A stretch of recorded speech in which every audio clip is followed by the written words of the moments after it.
এত এত হিট নায়িকা থাকতে তাণ্ডবে সাবিলা কেন? সাবিলার এখন মাটিতে পাই পড়ছে না, ক্যামেরার দিকে সে তাকাতেও পারছে না ঠিক মতো। আরও কত কি শুনবো সাবিলাকে নিয়ে। তারকা হওয়া কি এতই সহজ? চলুন জেনে নেই কী কারণে তাণ্ডব সিনেমায় সাবিলাকে নেওয়া হলো। 1.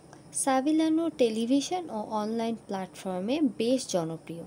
তার একটি বড় ফ্যান বেস আছে, যা সিনেমার বাণিজ্যিক সফলতার সাহায্য করতে পারে।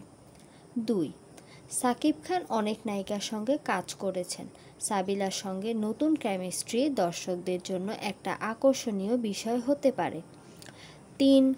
সাবিলার নাটকে নিজের অভিনয় দক্ষতার প্রমাণ রেখেছেন। পরিচালক হয়তো মনে করেছেন তিনি সিনেমার চরিত্রটি ভালোভাবে ফুটিয়ে তুলতে পারবেন। 4. অনেক সময় চিত্রনাট্যের নির্দিষ্ট চরিত্রের জন্য একটি নির্দিষ্ট ধরনের লুক বা ব্যক্তিত্ব দরকার হয়। সাবিলা সেই চাহিদা পূরণ করতে পারেন বলে তাকে নেওয়া হয়েছে। 5. একজন নাট্য অভিনেত্রী প্রথমবার বড় পর্দায়, তাও সুপারস্টার সাকিব খানের বিপরীতে, এটা নিজেই মিডিয়ায় আলোচনা তৈরি করে। প্রমোশনাল দিক থেকে এটা লাভজনক হতে পারে।